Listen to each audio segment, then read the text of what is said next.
একবার মায়ের নবী রাসূল সাল্লাল্লাহু আলাইহি ওয়াসাল্লাম জঙ্গলের পাশ দিয়ে হেঁটে যাচ্ছিলেন। তখন তিনি দেখতে পেলেন এক ইহুদি একটি হরিণকে বেঁধে রেখেছে। হরিণটি নবীজি সাল্লাল্লাহু আলাইহি ওয়াসাল্লামকে দেখার সাথে সাথে বলে উঠল, ইয়া রাসূলুল্লাহ, ইয়া হাবিবাল্লাহ, আজ সকালে আমি আমার বাচ্চাদের বাসায় রেখে খাবারের অন্বেষণের জন্য বের হয়েছিলাম। এমন সময় এই ইহুদি আমার সামনে আসে এবং আমাকে বন্দি করে ফেলে। সকাল থেকে এ পর্যন্ত সে আমাকে বন্দি করে রেখেছে। ইয়া রাসূলুল্লাহ, আমার দুধের বাচ্চা রয়েছে, তাদেরকে আমি সকাল থেকে এই পর্যন্ত কোনো দুধ খাওয়াতে পারিনি। হয়তোবা আমাকে না পেয়ে তারা অনেক অস্থির হয়ে পড়েছে এবং দুধ না খাওয়ার কারণে গলা শুকিয়ে গেছে। হে আল্লাহর নবী, আমি শেষবারের মতো তাদের সাথে একবার সাক্ষাৎ করতে চাই, দয়া করে আপনি একটা ব্যবস্থা করে দিন। হরিণের এই আরশ শুনে দয়ার নবী হযরত মুহাম্মদ সাল্লাল্লাহু আলাইহি ওয়াসাল্লাম এর অন্তর কেঁদে উঠল। তখন তিনি বললেন, হে ইহুদি, তুমি এই হরিণকে আটকে রেখেছো কেন? ইহুদি বলল, আমি এই হরিণকে শিকার করেছি,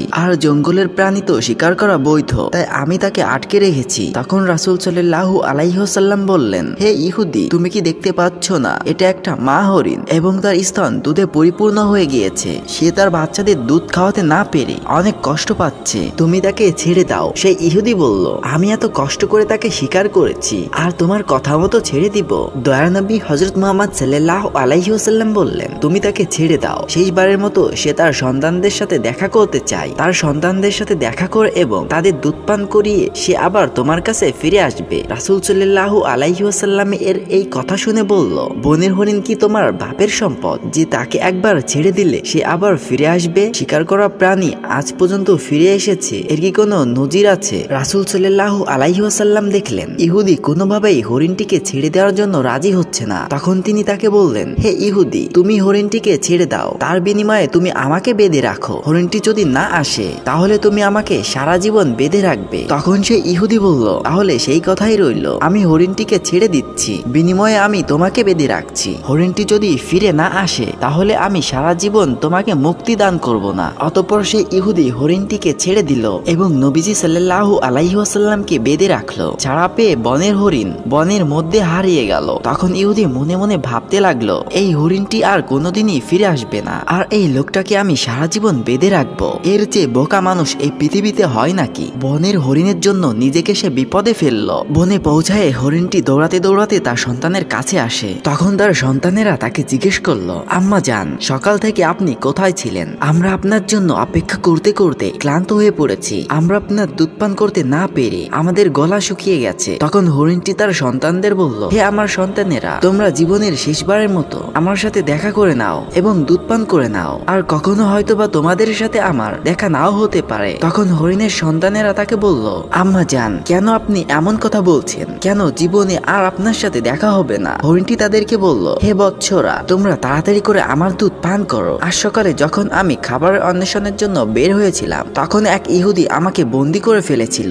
অতঃপর মায়ানবী হযরত মুহাম্মদ সাল্লাল্লাহু আলাইহি ওয়াসাল্লাম সেই পথ দিয়ে যাচ্ছিলেন। আমি তাকে তোমাদের কথা খুলে বললাম এবং তাকে আরো বললাম, ইয়া রাসূলুল্লাহ, আমার সন্তানেরা দুধ না খেয়ে আমার জন্য পথে বসে আছে, আপনি আমাকে তাদের কাছে যাওয়ার ব্যবস্থা করে দিন। তখন মায়ার নবী সাল্লাল্লাহু আলাইহি ওয়াসাল্লাম তিনি নিজেকেই সেই ইহুদির কাছে জিম্মাদার রেখে আমাকে তোমাদের কাছে শেষবারের মতো দেখা করবার জন্য পাঠিয়ে দিয়েছেন। ও আমার সন্তানেরা, নিষ্ঠুর ইহুদি আমার মায়ার নবীকে বেঁধে রেখেছে, তাই তোমরা তাড়াতাড়ি করে দুধ পান করে নাও। আমাকে আবার ইহুদির কাছে ফিরে যেতে হবে, আমি আমার নবীকে কষ্ট দিতে পারবো না। যখন হরিণের সন্তানেরা শুনলো তাদের মা মায়ার নবীকে বাঁধিয়ে রেখে তাদেরকে দুধ পান করাতে এবং তাদের সাথে দেখা করতে এসেছেন, তখন হরিণের সন্তানেরা বলল, ও আম্মা জান, আপনি কিভাবে ভাবলেন মায়ের নবী ইহুদির হাতে বন্দী রয়েছে, আর মায়ের নবীকে এই অবস্থায় রেখে আমরা আপনার দুধ পান করব?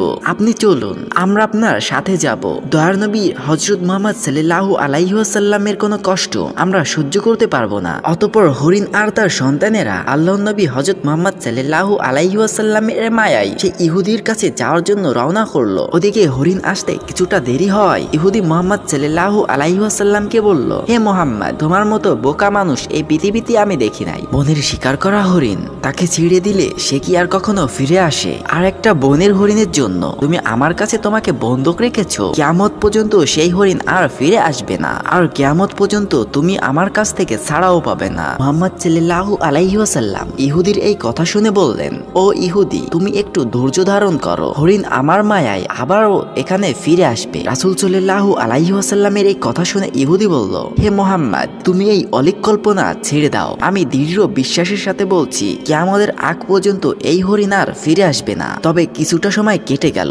ইহুদি মনে মনে ভাবতে লাগলো, মুহাম্মদ সাল্লাল্লাহু আলাইহি ওয়াসাল্লামকে সে আটকে রেখে বড় ধরনের একটা অর্থ তার সঙ্গীদের থেকে আদায় করবে। বনের হরিণ কি কোনোদিন কারো মায়ায় ফিরে আসে? এই লোকটা একটা বোকা ছাড়া আর কিছুই নয়। এভাবে কিছু সময় অতিবাহিত হওয়ার পর ইহুদি দেখতে পেল বনের সেই হরিণ শুধু নয়, বনের হরিণের সাথে তার সন্তানেরাও ফিরে এসেছে। এই দৃশ্য দেখে ইহুদি অত্যন্ত অবাক হয়ে গেল। তখন মুহাম্মদ সাল্লাল্লাহু আলাইহি ওয়াসাল্লাম জিজ্ঞেস করলেন, তুমি তোমার সন্তানদের কেন নিয়ে এসেছো? কথা তো ছিল তুমি একাই ফিরে আসবে। তখন মা হরিণটি বলল, হে আল্লাহর রাসূল সাল্লাল্লাহু আলাইহি ওয়াসাল্লাম, আমি যখন ফিরে গিয়ে সন্তানদের কাছে বললাম, মায়ের নবী সাল্লাল্লাহু আলাইহি ওয়াসাল্লাম নিজেকে ইহুদির কাছে জিম্মাদার রেখে আমাকে তোমাদের কাছে জীবনের শেষবারের মতো দেখা করার জন্য পাঠিয়ে দিয়েছেন এবং জীবনের শেষবারের মতো দুধ পান করাতে পাঠিয়েছেন। তখন আমার সন্তানেরা বলল, ও আম্মা জান, আপনি কিভাবে ভাবলেন যে মায়ের নবী হযরত মুহাম্মদ সাল্লাল্লাহু আলাইহি ওয়াসাল্লামকে বাঁধিয়ে রেখে আমরা আপনার দুধ পান করব? ইয়া রাসূলুল্লাহ, তখন আমার সন্তানেরাও আমার সাথে রওনা করে চলে এসেছে। হে আল্লাহর নবী, আপনার সাথে এই বেয়াদবি করার জন্য আপনি আমাদেরকে ক্ষমা করে দিন। এতক্ষণ পর্যন্ত আমরা আপনাকে অনেক কষ্ট দিয়েছি। অতঃপর হযরত মুহাম্মদ সাল্লাল্লাহু আলাইহি ওয়াসাল্লাম ইহুদিকে বললেন, ও ইহুদি, এই নাও, তোমার শিকার করা হরিণটি ফিরে এসেছে। শুধুমাত্র সে একা ফিরে আসেনি, বরং তার সন্তানেরাও তোমার কাছে চলে এসেছে। এখন তাদেরকে তোমার কাছে ব্যবহার করতে পারো। আর তুমি এই কথা মনে রেখো, আমি সত্য নবী। আমি শুধু মানুষের নবী নয়, আমি বন জঙ্গলের পশু পাখির এবং সমগ্র জাহানের নবী। এই বলে মুহাম্মদুর রাসূলুল্লাহ সাল্লাল্লাহু আলাইহি ওয়াসাল্লাম চলে যেতে লাগলেন। তখন সেই ইহুদি পিছন থেকে তাকে ডাক দিয়ে বললেন, ইয়া রাসূলুল্লাহ, বনের হরিণ যার মায়ায় ফিরে আসে, আমি বুঝতে পেরেছি তিনি আল্লাহর নবী ছাড়া আর কেউ নন। হে আল্লাহর রাসূল, আমাকে আপনার হাতে হাত রেখে কালেমা পড়িয়ে মুসলমান বানিয়ে দিন। আর এই হরিণের আমার কোনো দরকার নেই। আপনি আমাকে আপনার চরণ তলে রেখে আপনার গোলামি করার সুযোগ দিন। অতঃপর মুহাম্মদ সাল্লাল্লাহু আলাইহি ওয়াসাল্লামের হাতে হাত রেখে সেই ইহুদি মুসলমান হয়ে গেল। অতঃপর ইহুদি হরিণটিকে মুক্ত করে দিল। আর হরিণটি হযরত মুহাম্মদ সাল্লাল্লাহু আলাইহি ওয়াসাল্লামকে সালাম করে তার সন্তানদের নিয়ে চলে যেতে লাগলো। প্রিয় দর্শক, এই রেওয়াতের অনুরূপ একটি রেওয়ায়াত তাবরানীর বাইহাকি শরীফে সালামা রাদিয়াল্লাহু তাআলা আনহু হতে বর্ণিত হয়েছে। অপর এক দিনের ঘটনা, হযরত রাসূল আকরাম সাল্লাল্লাহু আলাইহি ওয়াসাল্লাম একবার সাহাবীদের সাথে এক মজলিসে উপস্থিত ছিলেন। এমন সময় সেখানে একজন গ্রাম্য ব্যক্তি উপস্থিত হলো। তখন তার হাতে শিকার করা একটি গৌসাপও ছিল। আগন্তুক রাসূল সাল্লাল্লাহু আলাইহি ওয়াসাল্লামের দিকে ইশারা করে সাহাবায়ে কেরামদের জিজ্ঞেস করলেন, ইনি কে? সাহাবায়ে কেরামগণ উত্তর দিলেন, তিনি আল্লাহর রাসূল সাল্লাল্লাহু আলাইহি ওয়াসাল্লাম। তিনি হলেন জিন ও ইনসানের নবী। তিনি হলেন তামাম বিশ্বজাহানের নবী। অতঃপর সে আগন্তুক গ্রাম্য ব্যক্তি বলল, আমি কসম করে বলছি, আমি তাকে নবী বলে স্বীকার করি না। তবে আমার হাতে যে শিকার করা গুইসাপ রয়েছে, এই গুইসাপটি যদি কথা বলে, তার নবুয়তের ব্যাপারে স্বীকৃতি প্রদান করে, তাহলে আমি নির্দ্বিধায় নবী বলে মেনে নেব। এ মুহাম্মদ, যতক্ষণ পর্যন্ত এই গুইসাপটি আপনার উপর ঈমান আনবে না, ততক্ষণ পর্যন্ত আমিও আপনার উপর ঈমান আনবো না। তখন রাসূল সাল্লাল্লাহু আলাইহি ওয়াসাল্লাম বললেন, তুমি সত্য করে বলো তো, গুইসাপটি যদি তোমার কথা মতো আমার উপর ঈমান আনে আর আমার নবুয়তের ব্যাপারে স্বীকৃতি প্রদান করে, তাহলে তুমি কি আমার প্রতি ঈমান আনবে? সেই ব্যক্তি জবাব দিল, যদি সত্যি এটাই হয়, তাহলে আমি নির্দ্বিধায় তোমাকে নবী বলে স্বীকার করে নেব এবং তোমার প্রতি ঈমান আনব।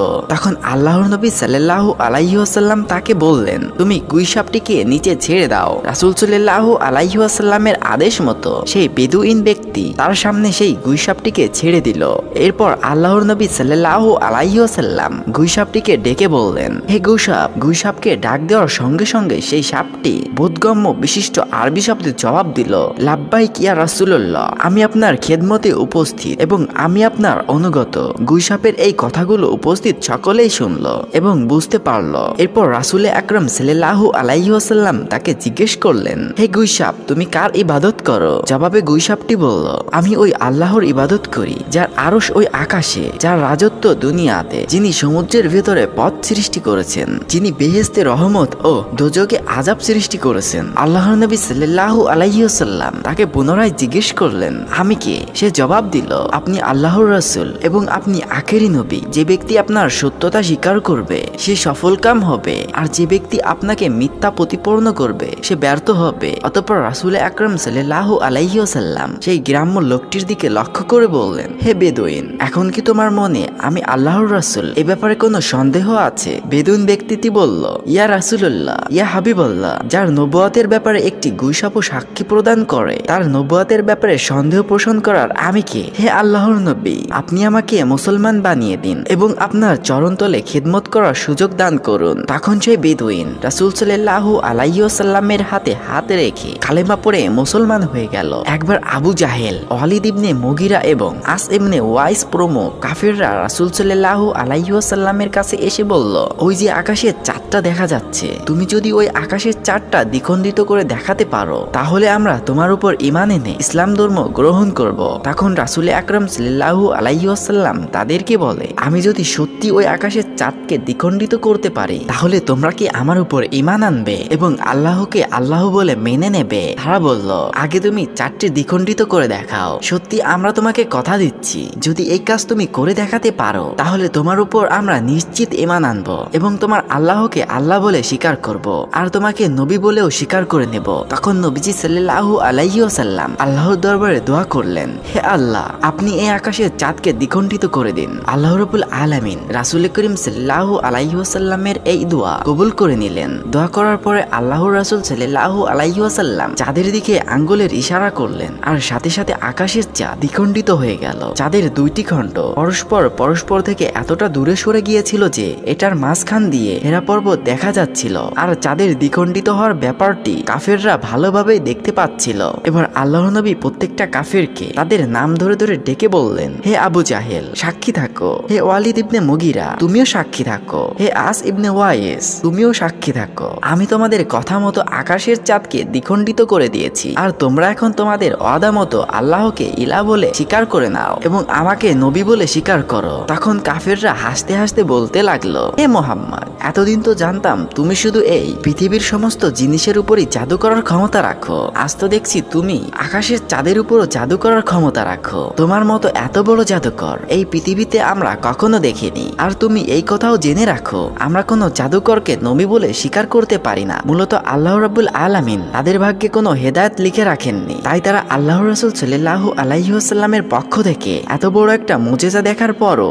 ঈমান গ্রহণ করলো না। রাসূল সাল্লাল্লাহু আলাইহি ওয়াসাল্লামের মুজিজার ব্যাপারে আল্লাহ রাব্বুল আলামিন কুরআনুল কারিমে বর্ণনা করেছেন। পবিত্র কোরআনে সূরাতুল কামারে বর্ণনা করেছেন, কিয়ামত নিকটে চলে এসেছে এবং চন্দ্র দ্বিখণ্ডিত হয়েছে। উসামা ইবনে ওয়াজিদ বর্ণনা করেছেন, এক সফরে রাসূলুল্লাহ সাল্লাল্লাহু আলাইহি ওয়াসাল্লাম আমাকে বললেন, হে উসামা, তুমি খুঁজে দেখো ইস্তেনজার জন্য কোনো জায়গা খুঁজে পাও কিনা। উসামা রাসূলুল্লাহ সাল্লাল্লাহু আলাইহি ওয়াসাল্লামের এই নির্দেশ পেয়ে ইস্তেনজা করার জন্য অনেক জায়গা খুঁজতে লাগলেন, কিন্তু ধুধু মরুভূমি হওয়ায় তিনি কোথাও কোনো জায়গা খুঁজে পেলেন না। অতঃপর তিনি রাসূল সাল্লাল্লাহু আলাইহি ওয়াসাল্লামের নিকট আরজ করে বললেন, ইয়া রাসূলুল্লাহ, এই ময়দানে এত শত লোক যে আড়াল হওয়ার মতো কোনো জায়গাই নেই। তখন আল্লাহর রাসূল সাল্লাল্লাহু আলাইহি ওয়াসাল্লাম বললেন, তবে তুমি দেখো আশেপাশে কোনো বৃক্ষ অথবা কোনো পাথর আছে কিনা। তখন উসামা বলল, হে আল্লাহর নবী, আশেপাশে কিছু বৃক্ষ ও পাথর আছে বটে। তখন আল্লাহর নবী সাল্লাল্লাহু আলাইহি ওয়াসাল্লাম বললেন, তুমি সেই বৃক্ষ ও পাথরগুলিকে বলো, আল্লাহর নবী তোমাদেরকে নির্দেশ দিয়েছেন তোমরা একত্র হয়ে যাও এবং তার ইস্তেনজা করার জন্য একটা উপযুক্ত পরিবেশ তৈরি করে দাও। তখন উসামা রাদিয়াল্লাহু তাআলা আনহু সেই গাছগুলির কাছে গিয়ে বললেন, হে বনের গাছ, আল্লাহর নবী তোমাদের মাঝে বসে ইস্তেনজা করতে যাচ্ছেন। তিনি তোমাদেরকে নির্দেশ দিয়েছেন তোমরা পরস্পর একত্রিত হয়ে মিলিত হয়ে যাও এবং তার ইস্তেনজা করার জন্য একটা উপযুক্ত পরিবেশ তৈরি করে দাও। আল্লাহর নবী সাল্লাল্লাহু আলাইহি ওয়াসাল্লামের এই নির্দেশ পাওয়া মাত্রই গাছগুলো পরস্পরের কাছাকাছি চলে গেল। এরপর রাসূলুল্লাহ সাল্লাল্লাহু আলাইহি ওয়াসাল্লাম গাছগুলোর আড়ালে বসে ইস্তেনজা সারলেন। ইস্তেনজা সারার পর নবী করিম সাল্লাল্লাহু আলাইহি ওয়াসাল্লাম তাকে পুনরায় বললেন, হে উসামা, তুমি গাছগুলিকে বলো তারা যেন পরস্পর থেকে বিচ্ছিন্ন হয়ে যায় এবং তাদের পূর্বের জায়গায় ফিরে যায়। অতঃপর উসামা রাদিয়াল্লাহু তাআলা আনহু আবারও গাছগুলির কাছে গিয়ে বললেন, হে বৃক্ষ দল, আল্লাহর নবী আবারও তোমাদের নিজ নিজ জায়গায় ফিরে যাওয়ার জন্য নির্দেশ দিয়েছেন। উসামা রাদিয়াল্লাহু তাআলা আনহু বললেন, আল্লাহর কসম করে বলছি, আমি স্বচক্ষে দেখলাম রাসূল সাল্লাল্লাহু আলাইহি ওয়াসাল্লামের এই নির্দেশ পাওয়া মাত্রই বৃক্ষদল যে যার জায়গায় ফিরে গেল। অপর একদিন রাসূলুল্লাহ সাল্লাল্লাহু আলাইহি ওয়াসাল্লাম যুদ্ধ করে ফেরার সময় একটি গাছের ছায়ার নিচে বিশ্রাম নিচ্ছিলেন আর তার তরবারিটি তিনি পাশে রেখেই ঘুমিয়ে পড়েছিলেন। তখন একজন শত্রু এসে তার তরবারিটিকে হাতে নিল এবং তরবারিটি খোলস মুক্ত করে তরবারিটি আল্লাহর নবী সাল্লাল্লাহু আলাইহি ওয়াসাল্লামের দিকে তাক করে ধরল। এরপর শত্রু বলল, হে মুহাম্মদ, বলো আমার হাত থেকে তোমাকে কে রক্ষা করবে? তখন আল্লাহর নবী নির্ভয়ে বলল, আমার আল্লাহ আমাকে রক্ষা করবেন। আল্লাহর নবীর এই কথা শোনার সাথে সাথে লোকটির শরীর ও হাত পা থরথর করে কাঁপতে শুরু করলো এবং কাঁপতে কাঁপতে তার হাত থেকে তরবারিটি পড়ে গেল। অতঃপর রাসূল সাল্লাল্লাহু আলাইহি ওয়াসাল্লাম সেই তরবারিটি নিজের হাতে উঠিয়ে বললেন, এবার বলো তোমাকে আমার হাত থেকে কে রক্ষা করবে? তখন সেই লোকটি অত্যন্ত ভীত হয়ে বলল, কোনো সম্মানিত লোক যদি প্রাণ ভিক্ষা দিতে চায় তাহলে তিনি আমাকে রক্ষা করতে পারবেন। তার এই কথা শুনে নবী করিম সাল্লাল্লাহু আলাইহি ওয়াসাল্লাম তাকে বললেন, যাও, তোমাকে আমি মুক্ত করে দিলাম, তোমার কোনো ক্ষতি আমি করব না। রাসূল সাল্লাল্লাহু আলাইহি ওয়াসাল্লামের উদারতা ও মহানুভবতা দেখে সেই লোকটি অবাক হয়ে গেল এবং সে তার সম্প্রদায়ের কাছে ফিরে গেল। তাদেরকে সে বলতে লাগলো, আমি এমন একজন ব্যক্তির সাথে সাক্ষাৎ করে আসলাম যার মহানুভবতা ও উদারতার কোনো তুলনা হয় না। হে আমার সম্প্রদায়, তোমরা জেনে রাখো, আজ থেকে আমি তোমাদের সঙ্গ ত্যাগ করে সেই লোকটির সাথে আমার প্রাণ উৎসর্গ করব। এরপর সেই লোকটি পুনরায় নবী করিম সাল্লাল্লাহু আলাইহি ওয়াসাল্লামের কাছে ফিরে এসে বলতে লাগলো, হে আল্লাহর নবী, আপনি আমাকে মুসলমান বানিয়ে নিন এবং আপনার চরণতলে খিদমত করার সুযোগ দান করুন। তখন আল্লাহর নবী সাল্লাল্লাহু আলাইহি ওয়াসাল্লাম সেই লোকটিকে কালেমা পড়িয়ে মুসলমান বানিয়ে দিলেন।